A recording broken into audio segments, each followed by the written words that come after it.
All right. Good evening, everyone. Welcome, and thank you so much for joining us this evening. We're so appreciative that you're willing to take some time out of your busy summer schedule to join us.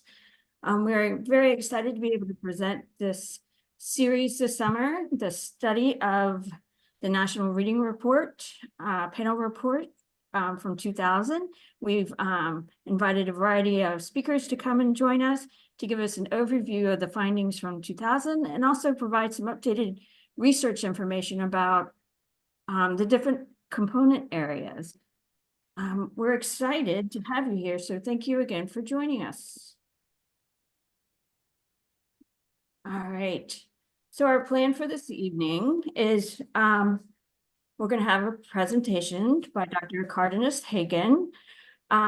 She has requested that she's going to go through her presentation.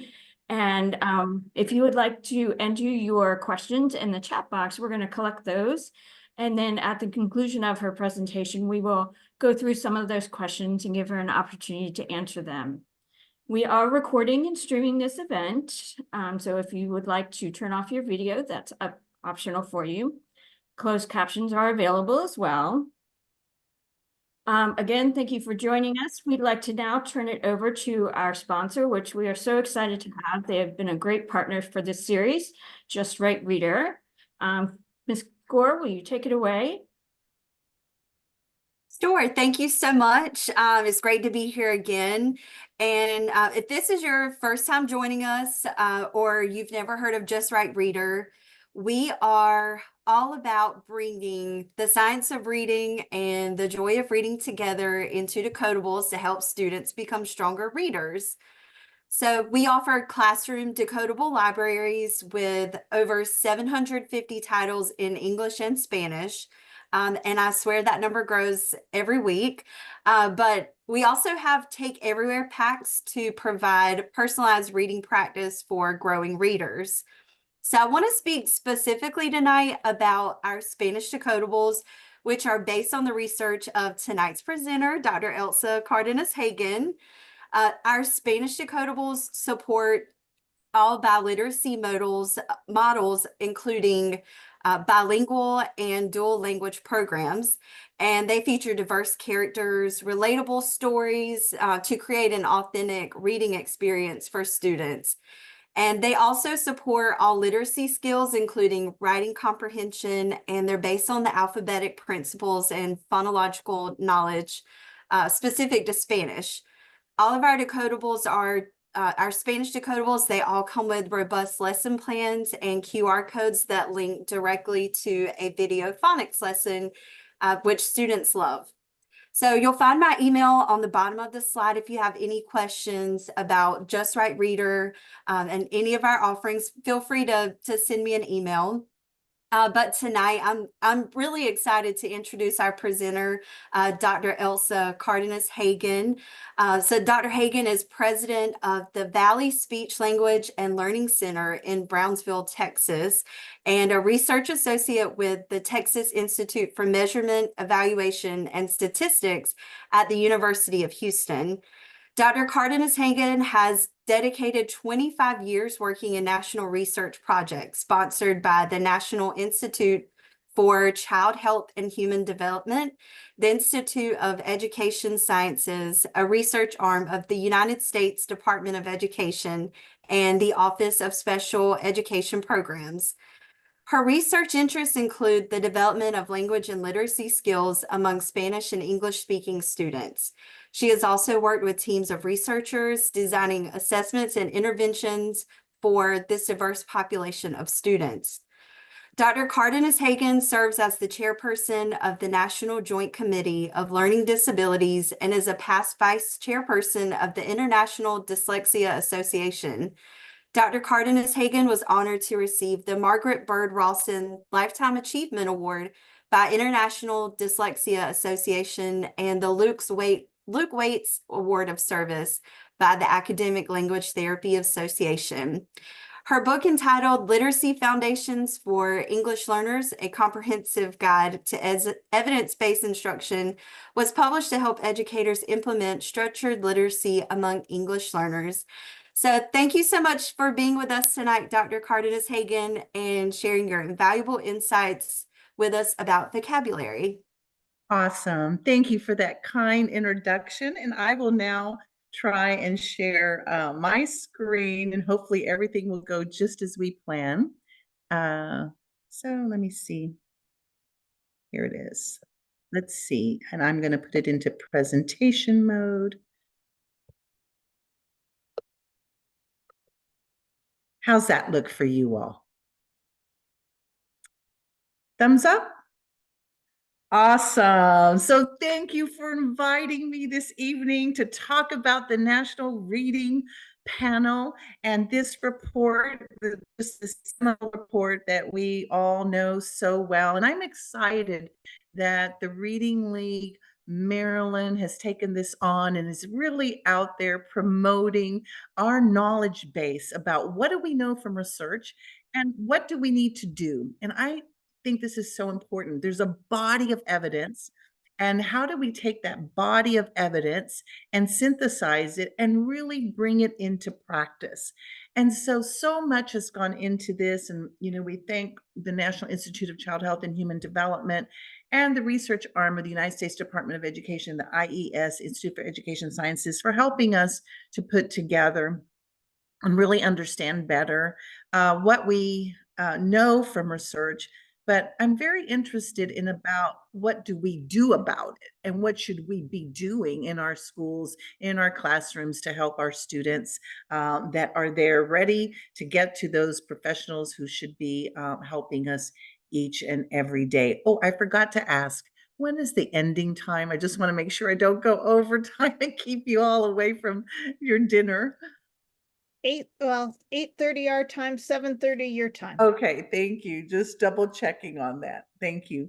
So as we move forward, what I would like to talk about and is really about language and vocabulary, and talk about the National Reading Panel recommendations, specifically tonight looking at vocabulary and what did we learn from this review of research studies, and what are the strategies that we should be trying to implement in our classrooms even today, and our closing thoughts. And my closing thoughts, and maybe some of your closing thoughts as we go into the question and answer. But here's what's so important. I'm a speech and language pathologist, and I want to give you a little bit of background knowledge. And as you also heard this evening, my area is really looking at multilingual students and the various, context in which they're serviced and how we can, really meet the needs. But none of this is going to be possible, not language, but not vocabulary, not literacy, without having that very solid foundation in our language skills. And I don't think you guys knew this, but I used to work in head trauma rehabilitation for almost a decade. And I was in the Houston Medical Center. And really what was always so amazing was to really see how important the brain is to learning and how important it is for this development of language, vocabulary, comprehension, and very clearly how this can get us to excellent reading. So as you look here, I want you to touch the very back of your head over here, and that's the occipital lobe. Everybody give it a good touch. That's your vision center, right? And the first thing happens when you read is it gets activated. And over here, kind of above that left ear, right, is that really thinking about that temporal parietal lobe, and really thinking about, oh, this is where our sounds are. And then we come a little bit forward. This is our meaning, making meaning and being able to express that meaning. But you see, when we look at reading, the very same centers are also activated for reading. And humans are meant to speak all the languages of the world. And it's up to us really to have that opportunity, and for our teachers to help us, and our families and communities to help us make those connections. And so what I want to say is, we're going to look at tonight, we're looking at semantics, and the National Reading Panel is going to call that vocabulary. But it's really about knowing words, understanding those words, using those words. And that is the component of language that we'll look at this evening. Now, you all had the wonderful opportunity to have Matt Burns, and he, I think, you said that he talked about that phonological awareness and really looking at that. You've looked at phonics instruction, right, with Holly Lane. You've looked at fluency, and tonight we're going to look at vocabulary. But it's very important for us to understand that that vocabulary really is one of these very strong components of language. And the reason you need language and the reason you need these components of language is because it very clearly affects your reading. And so tonight we will spend a great deal of time talking about vocabulary, the components of language, of semantics and morphology, and how that can impact reading. And what did we learn from this work and this body of evidence in this report, the National Reading Panel report. All right. So language is connected to reading and writing very clearly. And as we look at reading, also before the National Reading Panel report, we had this simple view of reading very clearly stating that you have to have these decoding and word level skills and the language comprehension skills to get to that skilled reading. It's like love and marriage, they go together like what? A horse and carriage. You can't have one without the other. And so tonight we're really going to be focused on vocabulary. Dr. Hollis Scarborough gave us this wonderful depiction of this reading rope. And that really helped us to understand, here's what really goes into that decoding, that instant word recognition. And all the while, we have to be building that language comprehension, having that opportunity for experiences and bringing that background knowledge. Tonight, we're going to be talking about vocabulary knowledge and its contribution to reading. And the ultimate goal is we want our students to be active, strategic readers. So as I lay that foundation of language is everything, and language is necessary for reading, tonight's session is really going to focus on that component of language that we know of as vocabulary. All right. And so as we think about this report, it was a panel of 14 experts. But when we hone in and look, and by the way, more than 1,000 studies were reviewed. But in this area of vocabulary, there were 45 vocabulary studies. And very interesting enough, those studies were primarily conducted as they reviewed the studies. The students in their studies were primarily from the grades 3rd grade to 8th grade. Now, that doesn't mean that there weren't studies in the early years of preschool and, that early childhood, and in high school, that 9th through 12th grade. But the bulk of the studies were for students in grades 3 to 8. So I want to make that. Now, when we think about how this panel report, and I know that you all already had the history of this, so I will kind of gloss over this because you've reviewed it already. But what I want to say, even when we look at the timing of this, it was a very important time in our nation trying to improve, again, the reading instruction of our students, and a lot of questioning about what works best for students. But also, there were previous reports that were conducted that this one could build upon, right? That preventing reading difficulties, to name one of those reports. So what were the questions? What were the questions that the panelists were asking? They were asking, is there actually a benefit to teaching vocabulary? And should that vocabulary instruction be explicit, very direct, or should it be implicit, that incidental? And if so, what type of vocabulary instruction, what kind of vocabulary teaching practice is the most evidence-based, or those practices that are evidence-based? And when we incorporate these practices, and when we think about vocabulary, does vocabulary actually have what we call sufficient power to improve reading comprehension and reading? So those were kind of the primary questions being asked at the time as these reviews of these 45 studies were being conducted. So I can't go further. You know, you heard in the introduction that my area is multilingualism. So I think your next book study should be the follow-up, which came in 2006, which I wasn't going to go through tonight without telling you that not only, you know, how the importance of the National Reading Panel, but the National Reading Panel did not include students who came from linguistically diverse backgrounds. All right. So they were not included in the National Reading Panel report, right? And so so the National Reading Panel report was published in 2000, and subsequent to that was the report of the National Literacy Panel on Language Minority Children and Youth. Now, I want to know from you. Give me a thumbs up in your chat box or your reactions if you knew about that. Can you give me a thumb? I just want to know if you knew about in 2006 the report of the National Literacy Panel for these linguistically diverse students. So let me take a look. If you all give me, or you can just show me. I see some of your faces out there. Thumbs up or thumbs down. Did you know about it?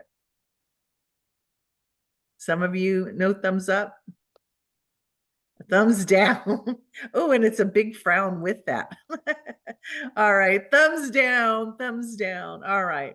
So very important to know that. So when you're listening to you know, each presenter talk to you about these components that really should be integrated, not isolated, but that we actually do have a subsequent panel report that came out in 2006, very dedicated to looking at does what we talk about in the National Reading Panel, does that actually apply to individuals who are learning English as an additional language?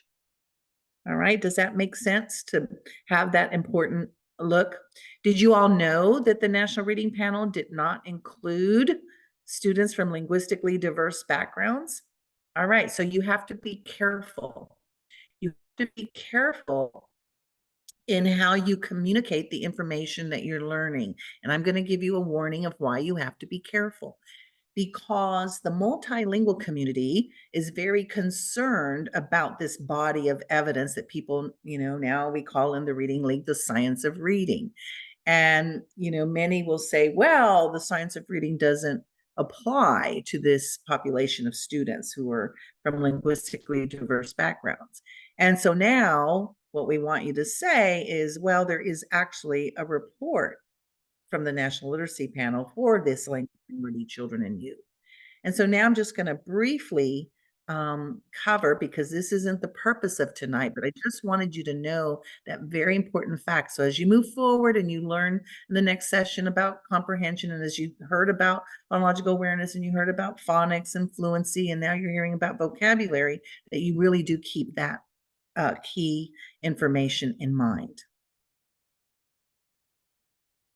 So as we look at this, let me see. Oh, there you go. So what I want just to give you a hint about is that you heard in the previous sessions that yes, there are 5 areas of instruction: that phonological awareness, phonics, fluency, vocabulary, comprehension, that have been identified as necessary with teaching reading, right? And again, students who are from linguistically diverse backgrounds were not included in the National Reading Panel. However, in 2006, another panel, the National Literacy Panel on Language Minority Children and Youth, what they reviewed, again, more than 1,000 studies reviewed, is that yes, these key areas do apply for these linguistically diverse students. However, there's some key information that you should know, that you have to adjust your instruction to meet their needs. And that instruction will be really thinking about their oral language proficiency, using their home and heritage language, and their literacy knowledge from their home language, for developing English as an additional language and English literacy skills. And that there are so many resources that they bring into the classroom and into this instruction. And you should be using these cross-linguistic features as a resource. And what happens often to these students, also reported by this National Literacy Panel, is in the United States, these students are primarily serviced in English as a second language classrooms or English as additional language. And when students have the opportunity to be either in bilingual education programs or dual language programs, they're going to do better and their literacy skills will perform higher in English literacy if they had those opportunities than those students who were not provided with those opportunities and were in English only instruction. So those are some key points. And so perhaps in the future, there will be a book study to really learn about linguistically diverse students and what we know. All right. So now we're going to get in to thinking about tonight's topic and really that ability for vocabulary. And I want you to think about it is that ability to understand words and their meanings and the ability to use those words, right?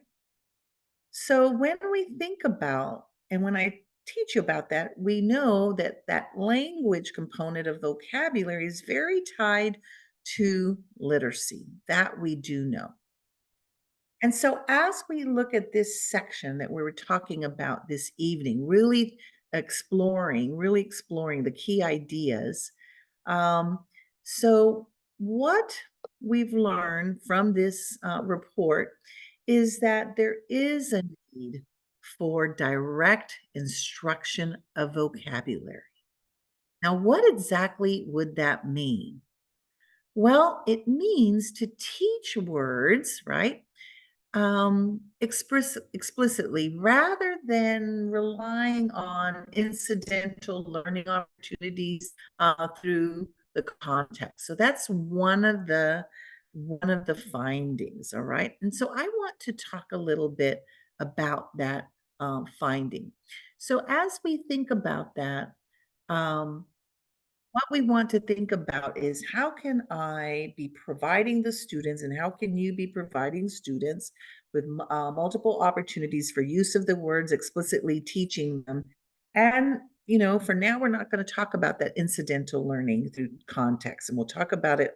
We will be talking about it.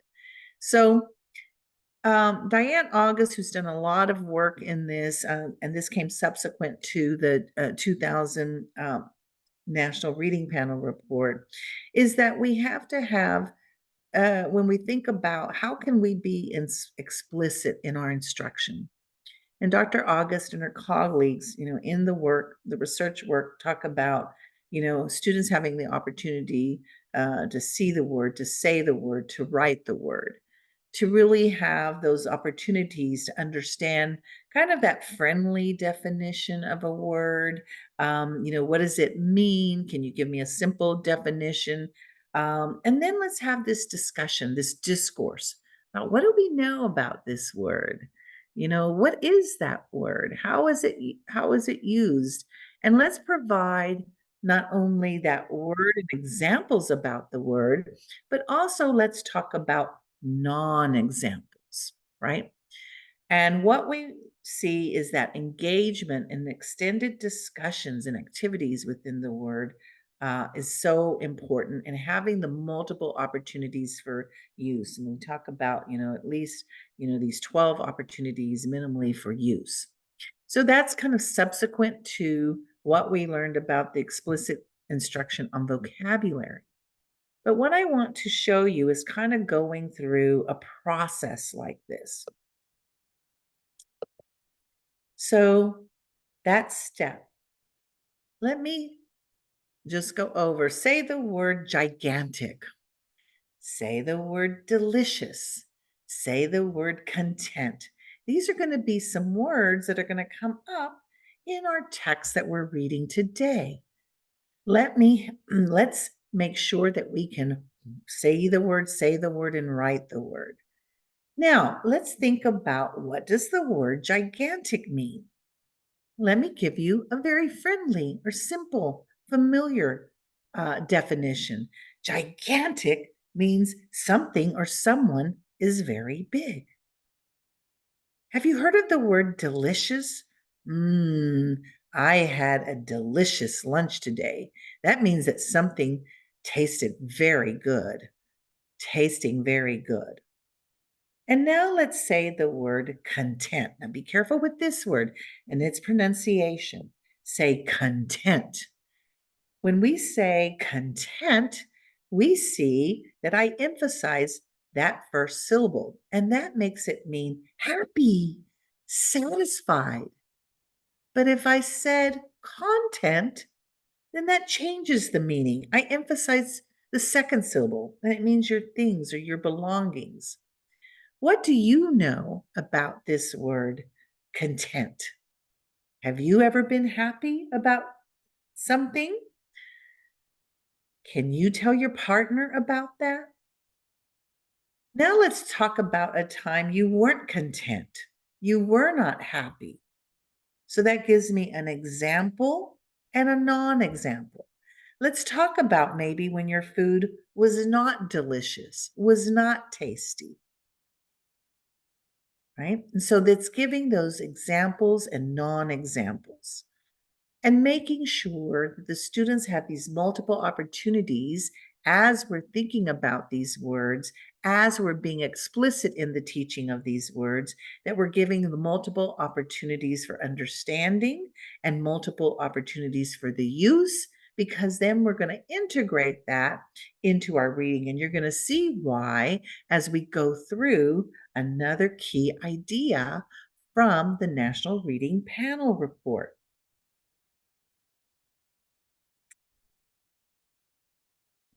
So having these visuals I'm showing you some visuals here of my examples and non-examples, right? For something being gigantic, if I look at the basketball player, he looks gigantic compared to the basketball player. That beach ball can look gigantic when compared to the golf ball. The basketball player looks gigantic when compared to that little baby. Those, if you look on the left of your screen, that's delicious, delicious pastries and cakes and desserts. If you look on the right, that's my burnt cake, not tasty, not delicious. Look at the little girl with the daisy smiling. She's content, she's happy. And we can contrast that with a young girl that doesn't look happy. She's frowning, she's unhappy. So when we think about engaging in extended discussions with the word, we can ask questions like, do you think a turtle is gigantic? Why or not? Why not? Can you tell me about this? Can we talk to a partner about this? Do you think spinach is delicious? Why or why not? Do you think the girl is content? Why or why not? So these kinds of posing questions can, with our key vocabulary, can get our students talking. And in the studies, the subsequent studies with Dr. Diane August, we really see that having the students use the words and having the students make their own personal glossaries where they have the word and its usage. And if you had students who didn't speak the language, English as their first language, they could also make those connections to their home language. But we also talk about in the National Reading Panel Report having graphic organizers. And those graphic organizers can help students really think more in depth about the words, really think about, we'll talk about some of the findings regarding knowing about those morphemes and those word parts as a good word learning strategies. We know the examples and non-examples from the studies from Dr. August and colleagues. And so these are some ways in which we can make sure that our students have the multiple opportunities, and that when we can use these visuals that can help them really think about the word and give them the examples and non-examples and discussions, that can really benefit our students.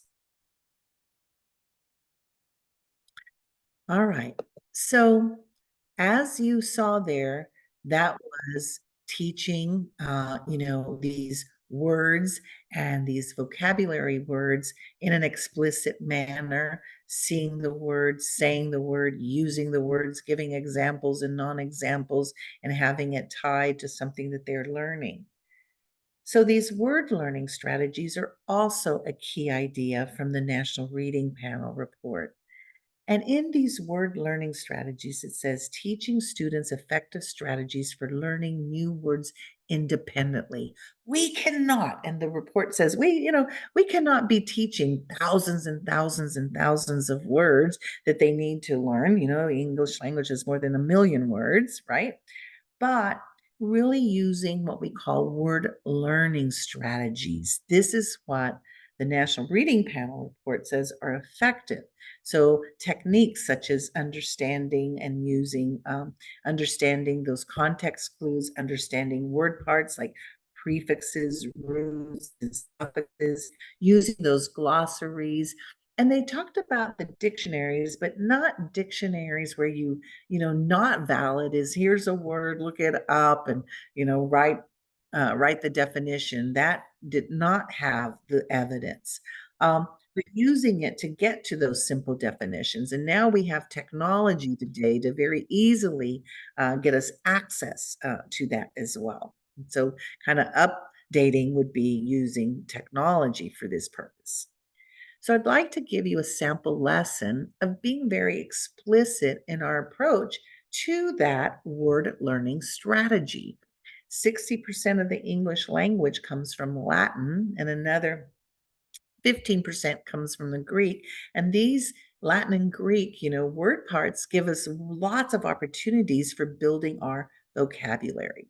So let me model for you a sample lesson. We're going to learn today this very important because as we read, we're going to be coming across these words as we read our text for today.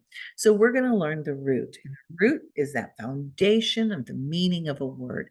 And it's before you add either the prefix to the word at the beginning or the suffix at the end that can change its form and meaning.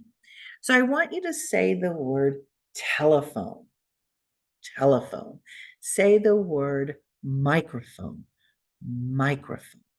Say the word audiophones. Audiophones. Students, I want you to think about what word part was the same. You heard what? Phone. So let me write these words. So I would write the words telephone, microphone, audiophones. And as you look at these words, you see phone, right? Any of you look familiar? Have you have experiences with these words? Do you have experiences in the English language? Do you have experiences in other languages? Well, I can use a telephone, right, to call another person. When I call them, I'm listening to the sounds of their voice. They're communicating to me.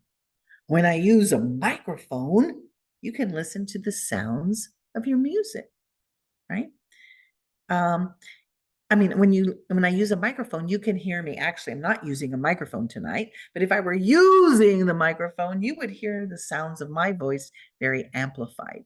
The audio phones, if I were using my audio phones, I could listen to the sounds of my music. So phone, as you kept listening and thinking about that word part, phone, it means sounds. So let's work together in our group and have a discussion about maybe other words that would have this. So to teach you that we can be using our word learning strategies by using these word parts. So other words with that root phone. For example, if you went to a football game, the cheerleaders have something that they use, a megaphone, right? And you can hear them give their cheers for their team. What about a musical instrument? Can you think of any musical instruments, right, that have this word part phone? A xylophone or saxophone. Well, I can bring my visuals in, we can create a word wall, but or add this to our vocabulary journal. But what we're going to be doing is listening and we're going to be reading this passage that will have these word parts and that are really going to serve you as a word learning strategy. All right. So in this panel report is saying, you heard the first idea of being explicit, and you heard another one, teaching word learning strategies. So what I was trying to model here for you is not only being explicit, but also teaching a word learning strategy, such as teaching a morpheme, right? The smallest unit of meaning in a language.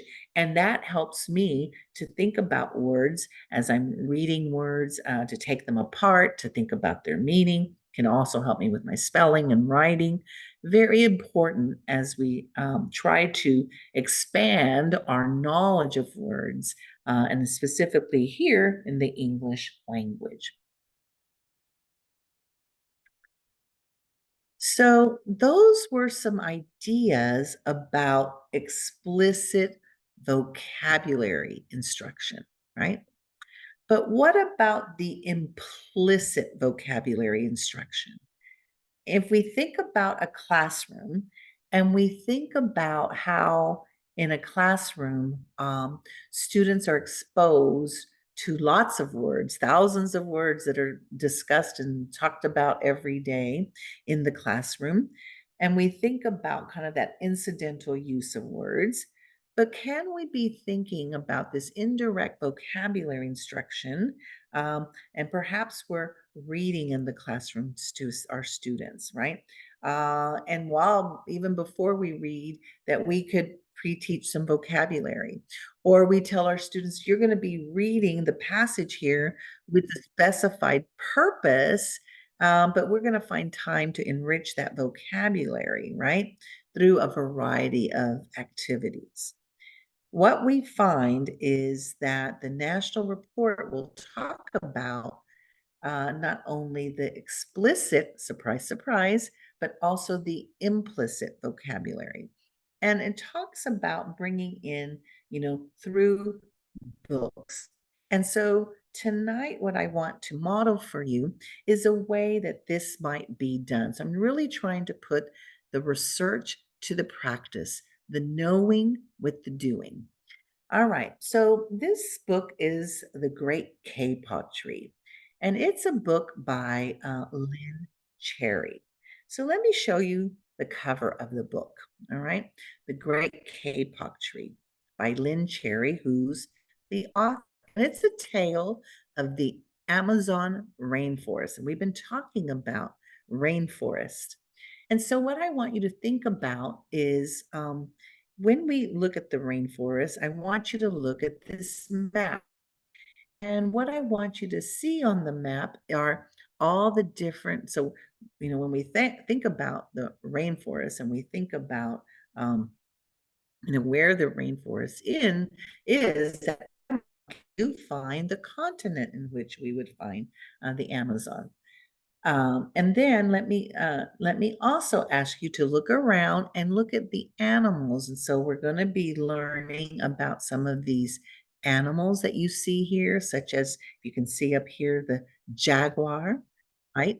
And I want you also to see that we have a toucan, and we have a beautiful toucan over here, right? Can you actually find for me? And so let's think about the iguana. It's all the way over here.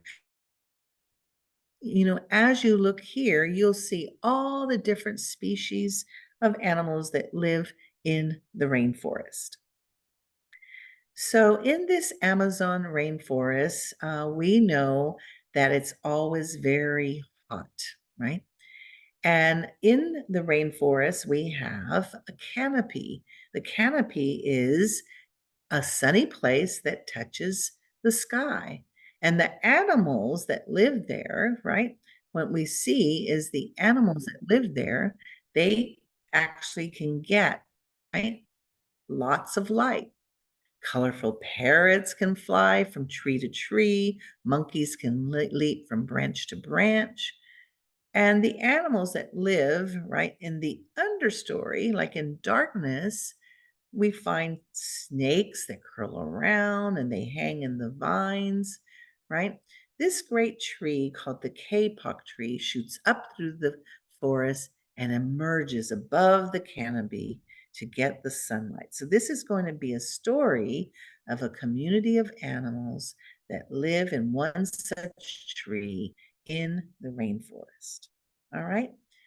But as we begin and we think about, I want to think about in our passage, we'll have, and in our story, the word miracle. And it's something that's very surprising, can't be explained. Let's look at this tornado, the picture of the tornado. It was a miracle that he didn't get hurt during the tornado. Have you ever experienced a tornado? When did you experience that? Have you known anyone? We've been seeing tornadoes in the news lately as we think about those summer storms. Here's a picture of ancestors. Ancestors are persons from our family who lived a long time ago. That was that simple definition. Her ancestors came to America with the Pilgrims. And if I were working with a student from linguistically diverse, I would ask them, what is it in your home language? Antepasados. So we also think about the word lulled. The mother lulled the baby to sleep. It's to soothe with soft sounds. A miracle, remember, is something that's surprising that cannot be explained. It was a miracle he didn't get hurt during the tornado. And a person from our family that lived a long time ago, those are our ancestors. Our ancestors came to America with the Pilgrims. So let's get ready. Think about some of these words as we get them in the context of our reading. Two men walked into the rainforest moments before the forest had been alive with the sounds of squawking birds and howling monkeys. Now all was quiet as the creatures watched the two men and wondered why they had come. The larger man stopped and pointed to a great kapok tree. Then he left. The smaller man took the axe he carried and struck the trunk of the tree. Whack, whack, whack. The sounds of the blows rang through the forest. The wood of the tree was very hard. Chop, chop, chop. The man wiped off the sweat that ran down his face and neck. Whack, chop, whack, chop. Soon the man grew tired, and he sat down to rest at the foot of the great kapok tree. And before he knew it, the heat and the hum of the forest had lulled him to sleep. Do you remember lulled? Soothed him, right? Back down to sleep. Very nice. A boa constrictor lived in the kapok tree. He slithered down its trunk to where the man was sleeping.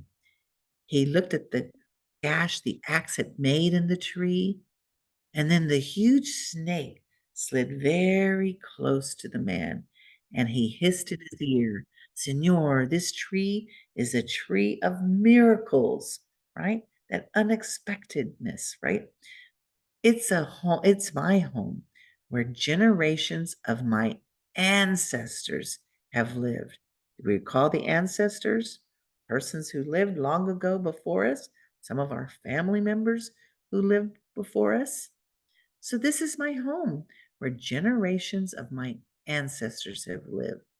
Do not chop it down. All right. So this was an example as we go back and we think about what we're trying to do.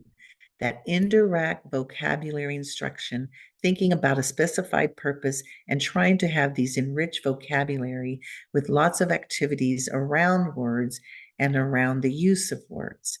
But what I want to have you note is Andrew B. Miller said, which is this incredible researcher in vocabulary, that less proficient readers acquire less incidental vocabulary.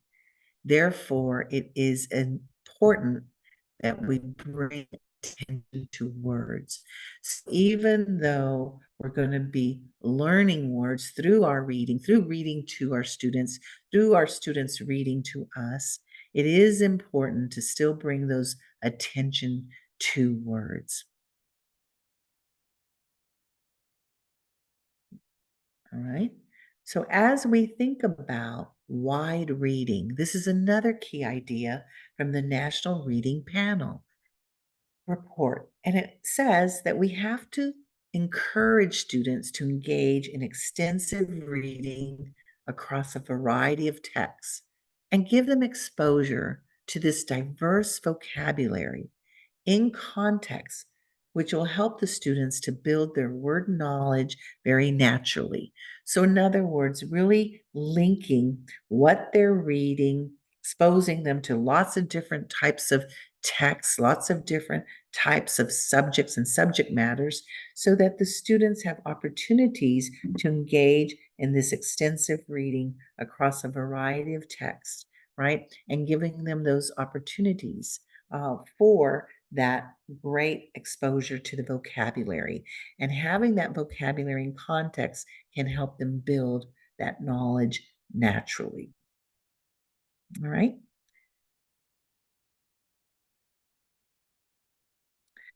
So, another key idea from the National Reading Panel report is that integration of vocabulary instruction. I know that you know those pillars that we know about phonics, phonological awareness, fluency, vocabulary, comprehension. They're not happening in isolation. The same thing with vocabulary instruction. It's not in isolation. That vocabulary instruction, the National Reading Panel report is saying when you integrate that vocabulary instruction with reading comprehension, right, and reading comprehension activities, then that effective comprehension will rely on that strong vocabulary base. So it is saying that there's a connection between vocabulary learning and reading tasks that can enhance understanding. And although in this series, you're learning about, through this book study, the reading panel and these pillars of phonological awareness, phonics, fluency, vocabulary comprehension, but when it is that we are comprehensive in our approach and when we tie together, that what we're learning to read, to being able to read and understand, when we're working with that vocabulary, that is what has the greater impact. And that's what you're seeing here, the integration of vocabulary instruction, not the isolation. And oftentimes when we go, in our research studies, and we go, into classrooms, we don't want to see things, so much done in silos, that we want to see that connectedness. And some of the kind of pushback that we're getting on the science of reading is that we're seeing, well, where you go into the classrooms, like, oh, right now is my time for, phonological awareness development. Now is my time, for that, working on that phonics instruction. Then I'm going to work on building the fluency. Now I've got vocabulary instruction, and then let me get to comprehension. No, that phonological awareness can be tied to what we're learning in reading and decoding. And when I'm going to be reading and decoding, I'm going to be building that fluency so that I will free me up so that I can pay attention to the meaning and really focus on that vocabulary, because the ultimate goal of reading is comprehension. And it's through this vocabulary instruction with that reading comprehension, that effective comprehension relies on this strong vocabulary base. So we're going to connect vocabulary learning with reading tasks to get to that understanding. And I hope that makes sense. So what I want to talk to you about, and your next session is going to be on comprehension, but I can't talk about vocabulary without telling you how tied it is to the comprehension. And as you see right here, this integration of the vocabulary instruction with the reading comprehension, that makes a very solidified and stronger stronger likelihood that we're going to have and get to that ultimate goal of reading comprehension. So in the next section, you're going to learn about what were the key ideas or what are the key ideas for that developing of reading comprehension. And you'll learn in great depth about several evidence-based practices, right? And some of those evidence-based practices are, very clearly that we have to monitor our comprehension and really look at some of those semantic organizers. What was I showing you earlier? Some of those graphic organizers really tied to the words and their meanings. And then that's going to be tied to how well we're going to be understanding what is read. And so, what I want to demonstrate to you is how we can really get to making sure that our lessons are really working on vocabulary as we're working on trying to get to the ultimate goal of comprehension. And that is what this key idea says here, integrating the vocabulary instruction with the reading comprehension and the evidence-based reading comprehension strategies to get to that ultimate goal of understanding what we've read. That's the ultimate goal.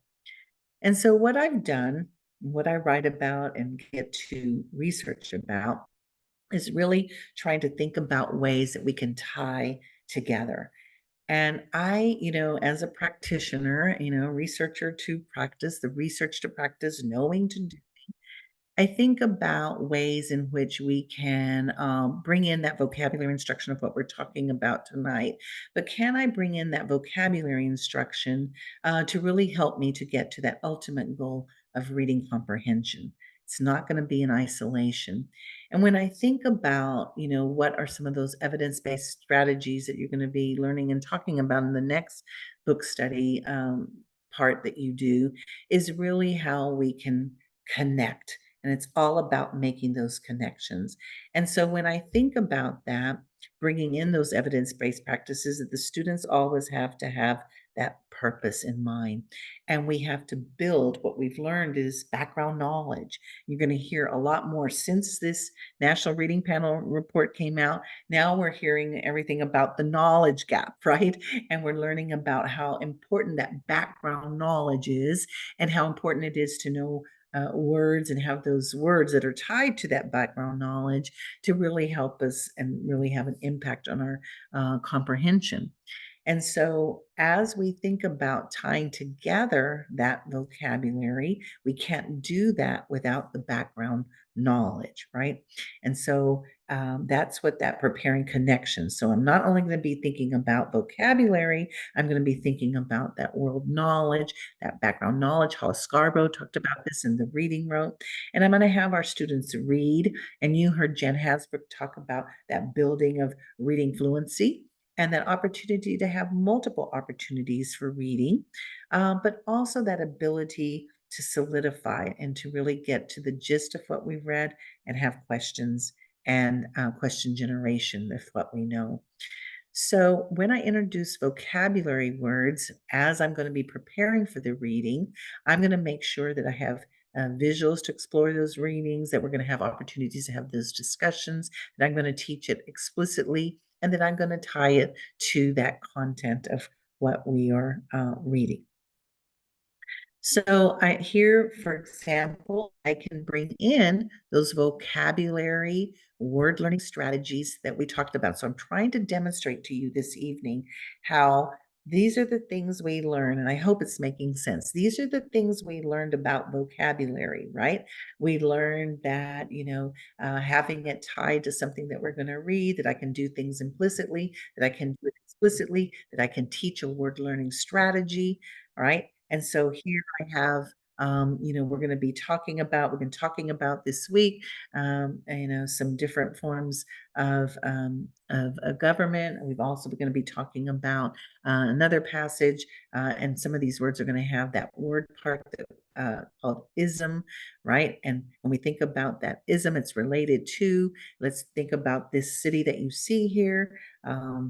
This represents a destination for tourists. There's a lot of tourism in this location, that act of traveling, for pleasure, to see many things in a new city, the beautiful beaches that you see here, and then likely some other attractive features like museums.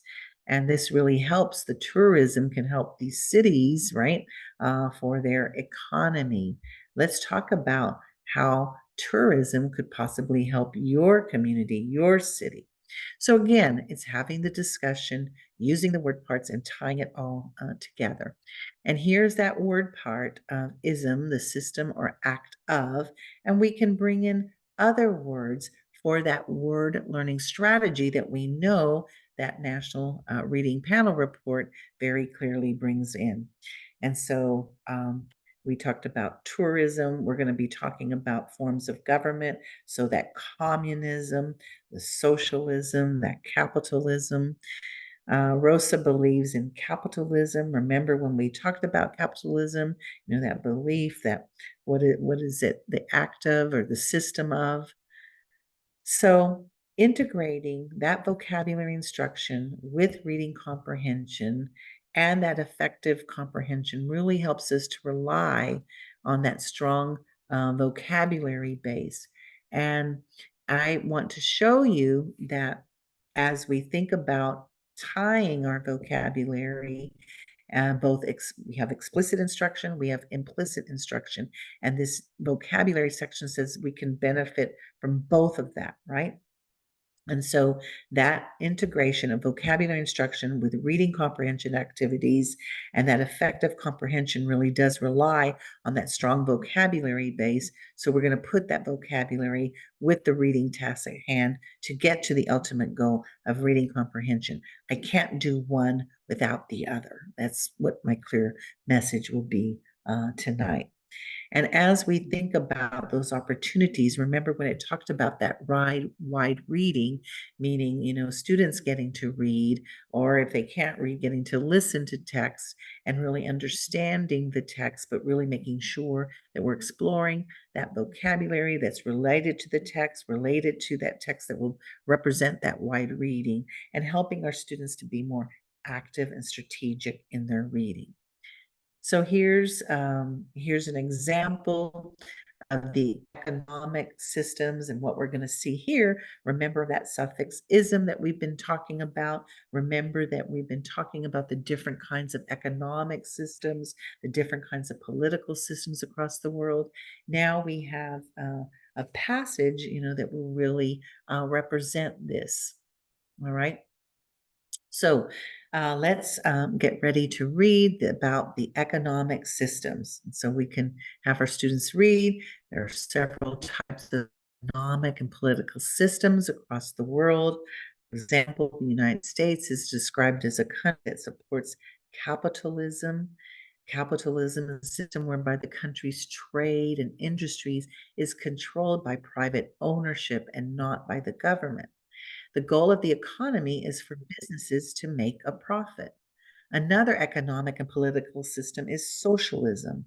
Socialism is a system whereby the country's industry is for the purpose of meeting the needs of the people, in contrast to making a profit. One of the characteristics of this system is social ownership. Countries such as Canada and Great Britain have been described following a theory of socialism. In the system of communism, the country's goods and industry are owned and collected by the government. The country controls the economy. Countries which have the system of communism profess that all the goods are shared equally by all people. Russia, China, and North Korea are countries whose economic and political system is described as communism. Many view communism as a form of power of government where there's one ruler or a dictator in power.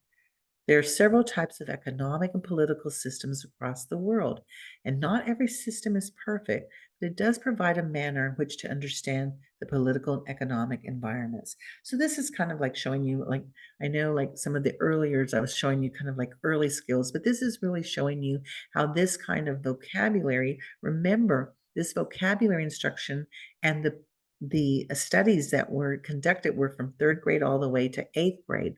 So these are the kinds of strategies that we learned about through this vocabulary synthesis, but really showing how we can have these vocabulary words. We can use those word learning strategies.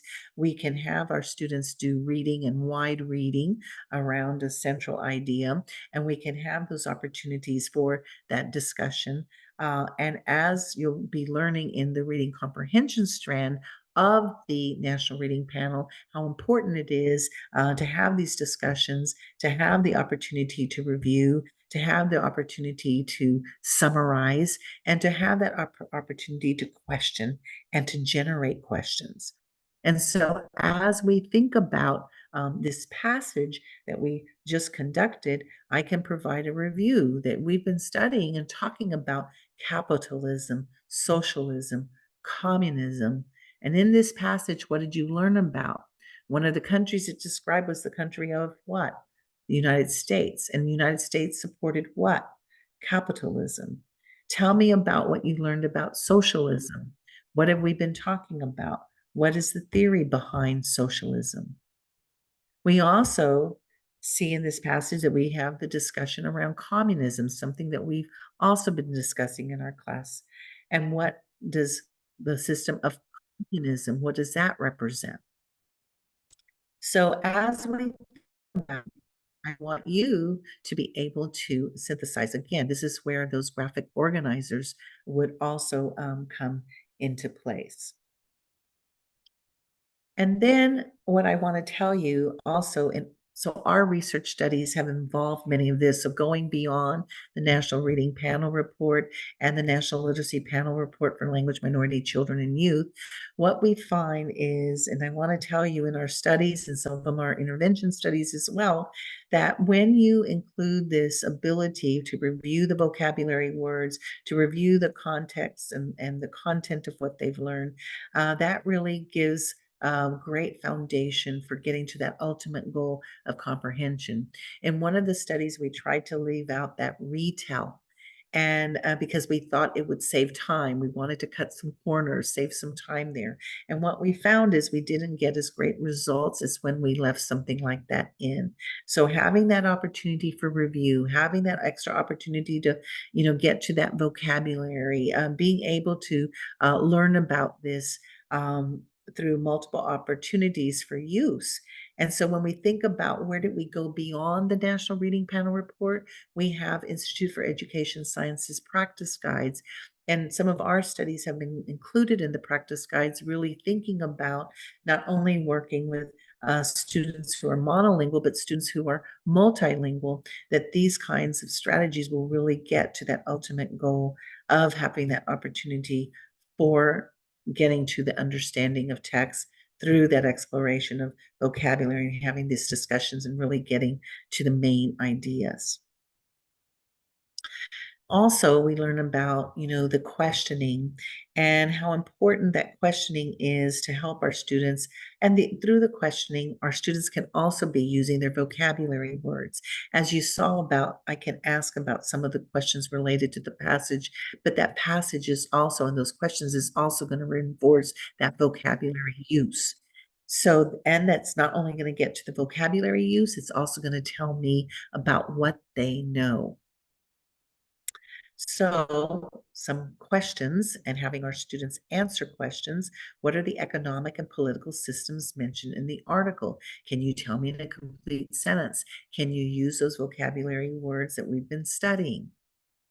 What is one characteristic of capitalism?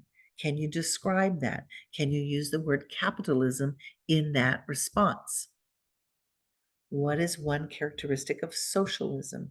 Can you use that word socialism in your response? So again, I'm not only going to be getting to the comprehension of what we've done, but I'm having them use the vocabulary.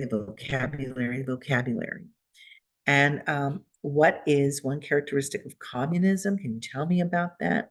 What do you think are some of the advantages of capitalism? Getting beyond that, getting into our discussion, and also getting that opportunity to use more of their vocabulary. And what we want to make sure of is that we're providing that opportunity and the multiple opportunities for use.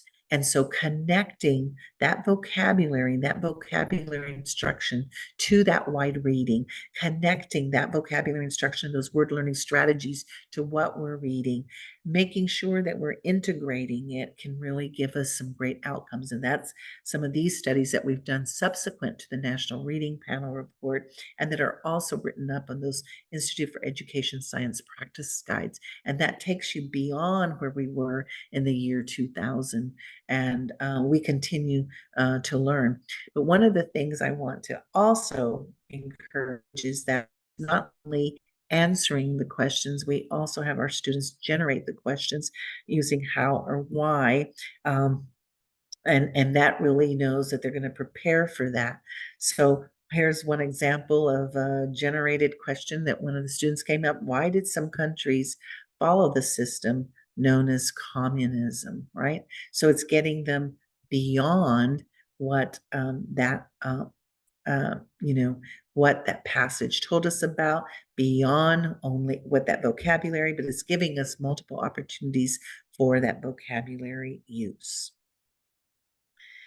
So, the key idea from the report of the National Reading Panel is providing those ample opportunities for students to encounter and to use those new vocabulary words in different contexts, and having that repetition and that practice to reinforce learning and retention. And so what I was modeling to you was kind of putting together these key ideas in this section of vocabulary and connecting it to the next book study part that you're going to do to the comprehension, but connecting it in that I did the explicit teaching of the vocabulary, selecting words that would be important for them to know as this, what we're studying and what we're going to be talking and reading about. And then providing the word learning strategies, such as looking at those prefixes, roots, and suffixes as word learning strategies, right? And then having the opportunity to get to do this through either reading to the students or the students reading to themselves, and getting the opportunities, the multiple opportunities for them to encounter these vocabulary words, right? In the different ways, through discussions, through the context of what we're reading, but that's giving them the repetition and the practice to reinforce their learning and their retention. We can't be working in silos. We've got to make those connections very, very important for us to do so. So as we think about that, and as we think about vocabulary, and we think about those multiple opportunities for use in a wide variety of contexts, and also I think about, we're learning so much about that collaboration so very, very important. But also what we need to know is, are we measuring? And are we looking? Are the students learning these words? Are they, generating and generalizing some of their word learning strategies? And so that's where the key idea of assessment of vocabulary comes in. That's that regular assessing the students' vocabulary knowledge, monitoring their progress, and adjusting the instruction accordingly. So we have to be thinking teachers. We have to be diagnostic and prescriptive in our teaching, but first we have to know our students and know whether what we've taught, both explicitly and implicitly, has that been an opportunity for our students to get to use those words, to use them in the context, and have we provided that? So I'm going to be looking at, and I can create these, right? And so I want to show you just another sample vocabulary. Here's one where, we're thinking about, I can do it in a closed way. The math teacher explained a shorter way of adding a number to itself many times. What word describes this method of adding two numbers to itself? That would be multiplication, right? And here I was looking at the different word parts that they had learned. The sailor lived in a boat which traveled under the sea. What word describes this boat that can travel underwater? Hopefully they would get to submarine. My uncle's a person who measures a person's ability to hear. What word describes this study of hearing? And that would be the study of, we talked about ology and we talked about audi. So it's audiology. The woman drew and she painted beautiful pictures. What word represents a person who draws and paints pictures? Artist. That's right. That suffix S means the person who, right? Person who creates art. So they had learned these word parts of sub and ist and ology, right? And by and shun. And so this was, a very simple vocabulary way in which I can put together what they've been learning and their word learning strategies. And I can create, kind of like that vocabulary assessment to see, did they in fact learn that, and how well did they learn that? So, as we think about today, I want to have some closing thoughts before we get to have a nice discussion this evening. And I want to think about vocabulary and really thinking about how essential vocabulary is. And through this National Reading Panel report, we learn how essential it is for reading, but we also know it's how essential it is for learning. In this report, we see the discussion of the explicit vocabulary instruction, but also that implicit vocabulary instruction.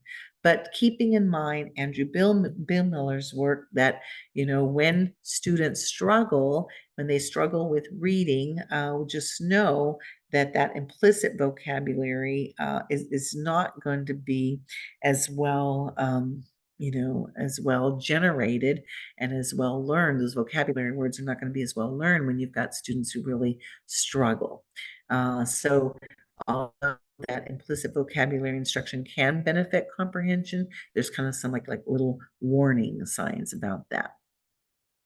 We also have in our closing thoughts about the word learning strategies and really thinking about how we can raise these kind of meta-linguistic ideas and really thinking about thinking and thinking about words and thinking about learning words and giving our students, this ability for, when we talk about those words and word parts, we're talking about the morphemes, those small meaning units.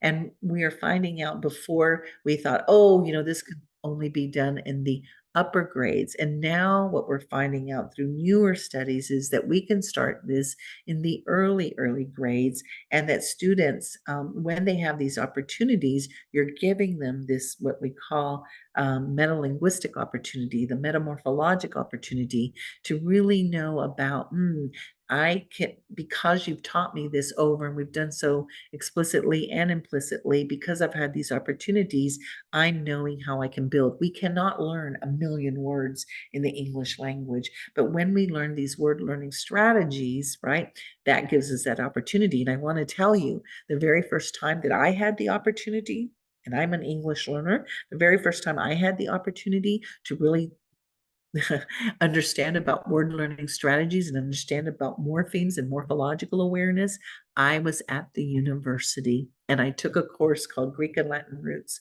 for Medical Terminology, and it opened my eyes to the language and expanded my vocabulary. So when I wanted to get into graduate school, my scores on those GRE really were so much better than that score on the SAT. Because why? I now had a strategy, and that really helped expand my vocabulary in English because of that word learning strategy that the National Reading Panel report has out there. Now, that providing multiple opportunities for intentional practice and use. What I want to tell you about that is that we need to create those opportunities inside the classroom, outside the classroom. We need to bring our families in, right? But the National Reading Panel report says the multiple opportunities with the intentional practice. And you cannot just use one strategy without the other strategy. In other words, I'm just use one vocabulary instruction strategy. I'm going to use multiple strategies that really are going to be tied to what I'm teaching and really be tied to what they're trying to learn. And the closer we get to that word learning and vocabulary instruction to what they're trying to learn, and the more we integrate that, then the better for the student. So I'm going to leave us, and I want to thank you for your listening. And I'm going to leave us the next 15 minutes to have a discussion, and hopefully some of the kind of instruction that you've had here tonight will be beneficial, and hopefully we can have a nice discussion. Hi again, everyone. Thank you, Dr. Cardenas-Hagan. That was really fantastic and comprehensive. We do have a few questions for you. I'm going to go through some of them and give you an opportunity to respond. Okay, so the first question that came through earlier was, is there research to support use of knowledge building curricula? You know, what I think we need, it's like, once again, it's hard to, what I worry about is, again, what was I talking about this evening? That the National Reading Panel report, it was looking at things in isolation, because this is how they never meant for anything to be. This is where we got the bad rap on the National Reading Panel report. It was never meant to be in isolation, right? It was always meant to be within this reading and language arts block. This is how you're going to be teaching, right? And here are some of the components that are important and how you have to kind of integrate them. And when we're looking at classrooms today, we see this. Oh, okay, let me pull out. This is what we see in classrooms today, which is very frightening. I'm going to pull out and I'm going to do this this whole curriculum on phonological awareness. Oh, now let me get, my school district says I have to use this for phonics. Now let me do this. I'm going to use this fluency program. Now I'm going to use this, so that is what worries me when I hear about, okay, this is going to be the knowledge gap curriculum. What worries me is how tied is that to what we're trying to learn in the school day, right? And so I think, that's something I worry about. And so, I think we have to look at it both, how does that, let's look at it in these kinds of studies where, we've got this, but it was tied to, I'm going to give you an example of even on like an adolescent. Just here's an example in adolescent, and these are the studies at the University of Houston that are taking place. It's called the Center for CSEL Center, the Center for Success of English Learners, CSEL. And in those studies, it's about adolescents, right? And especially adolescents from linguistically diverse backgrounds. And one of the things there, and so, Sharon Vaughn is PI on these studies, but really putting together like, okay, why aren't we getting the results? Well, because those, the better results are achieved when what we're trying to teach them in literacy is tied to, what they're trying to also learn and content in the content areas, right? And so we can be doing this work, but it needs to be tied to what we're trying to learn, right? And so just what I worry. So the effect sizes of when you do that were much higher than these kind of isolated things. And so that's what I worry about. We need to be not isolating. Yeah. So I'm not familiar with, what you're talking about, but that's just my general answer. Great. Another question, as you were talking about some of your closing remarks, they were asking about different guides that you were referring to. Were you Yes. referring to the IES guide? Yes. And I want to, so again, through my work, so I want, so it's developing, I can actually send the link, the developing academic language and content for, upper elementary and middle school students, and that are also English learners. That's in there. There's the IES practice guides. How many of you know about those IES? So that's the nice thing. Here's the National Reading Panel, right? And the National Literacy Panel for Language Minority Children and Youth. And now we have the IES, the what works, um, uh, you know, clearinghouse. And the IES is the research arm, but these wonderful guides, they give you 5 recommendations. And again, it's kind of like another synthesis. So those are the updates from the National Reading Panel Report or the National Literacy Panel Report for Language Minority Children and Youth. Right.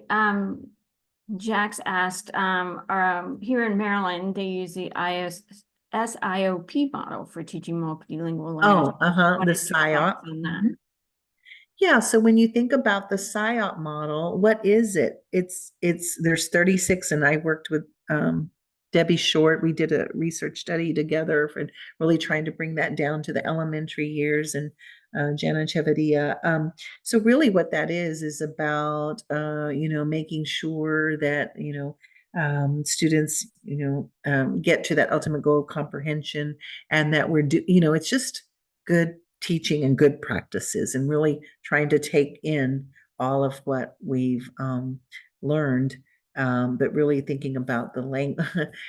In the study, I remember the first thing we did is that you had to have a language goal and a content goal. And that took us like 6 weeks to get all the teachers to get to that framework of, oh, I'm a language teacher and a literacy teacher. I have a specific language target, and I have a specific content target. And so it's just that kind of work, and thinking about, there's like 36 different features on that. It's just good instruction. There's a lot of research on PSYOP.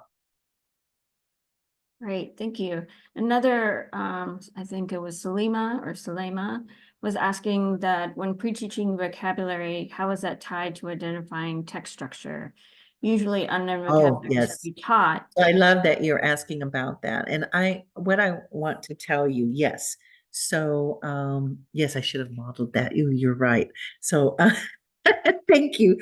So, oh my gosh, yes. So, very, very important what we've learned, since the National Reading Panel report, is how important it is for students to understand, okay, I'm getting ready to read. Now, let me see the type of text I'm going to read. And there's going to be some key words and signify, that will signal, right, whether this is going to be a narrative, and what kind of narrative, or whether it's going to be compare and contrast, or cause and effect, or problem and solution. And so there's been a lot of work done in this. I know Kay Widget-Kamura has done a lot of work in that, and I know Sharon Vaughn has done a lot of work on getting us to that, get the gist, but really understanding about those typical types of text structures that we have really gets you, again, it's like this kind of metalinguistic skill, thinking about, what do I need to be thinking about, and how do I prepare that thinking? And it gives us a nice framework. So that's very important. Yeah, you know what? I didn't model that tonight. You got me. I was trying to stick to the reading panel. That's quite all right. That's quite all right. Another framework that was asked about was the GLAD framework. Do you have any insights on that one? Can you remind me of that one? I've heard of it before. Can you tell me about it? I'm going to ask Andrea to ask that question. Does it have these go ahead. She's asking the comparison between GLAD and the PSYOP. Oh, okay. Well, I'm more familiar with PSYOP, because that's where I'm not as familiar with GLAD, so it's hard for me to make a comparison.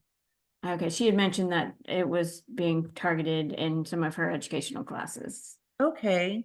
Well, email me about that so I can find out. I need to be in the know too. All right. Lauren would like to know if there's a list of strategies. Is that outlined, for example, in your book? Oh, I know. I'm not here to sell, but oh, I know, but what? So I do have. Okay, so I have written a book. When you think about it, well, are you asking just in general? Are you asking from? So if you look at, so once again, if you look at these IES practice guides, they give you here's 5 strategies. These 3 have strong evidence. These 2 have moderate evidence. Oh, this other one has very minimal evidence. So focus on these over those.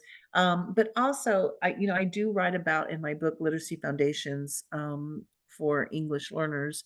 I do write about those effective, here's the research, and here are the effective practices, and this is what it looks like. Yeah. That's great. I know a lot of people will be interested in that.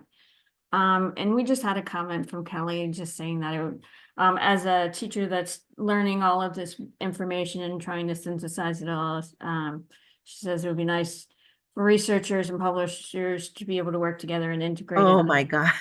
given that it's just so much information. Well, what happens a like, lot of times is they contact us and we give advice, and then, sometimes they get it right and sometimes, they don't get everything right enough, so there's some that really do due diligence and really do reach out.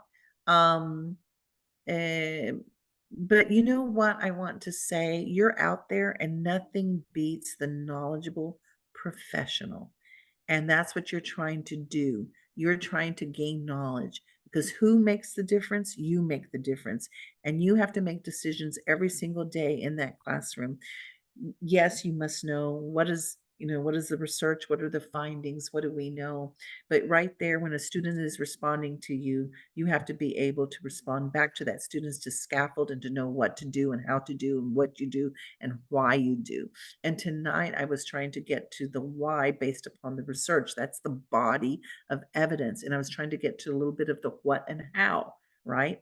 And it's very essential that we have knowledgeable professionals, teachers there that have this deep understanding. And the Reading League here in Maryland is trying to help you have that deep understanding. And we take this step-by-step process in how we put it all together. But nothing beats you knowing your student, knowing how to react to the student, knowing how to scaffold their instruction, knowing that, oh, I've got to provide these opportunities and I need to do so in a very intentional and purposeful way.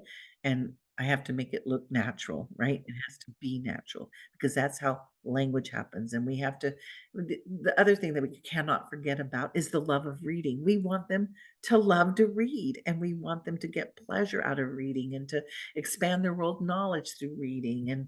And we know that wide reading, will help your vocabulary. But we've got to make sure that students have access and opportunity, and that we have that knowledgeable teacher in every classroom to meet the needs of all learners.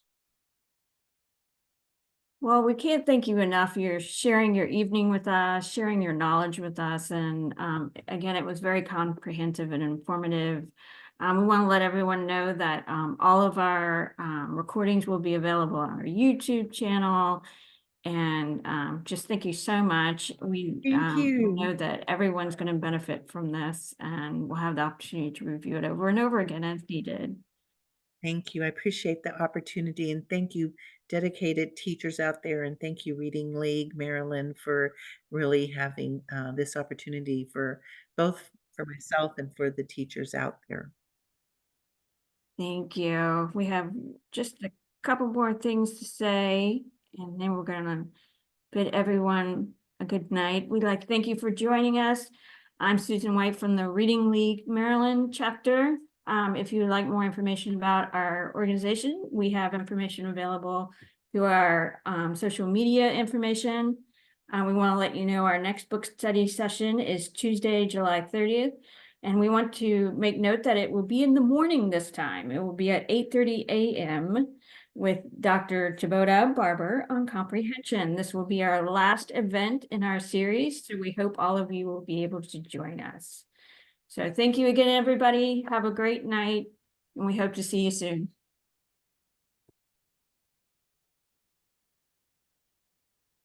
Okay, thank you so much. Thank you. Thank Have a good you. night. Have a good night. Fantastic. Thank you so much. Thanks. Bye, guys.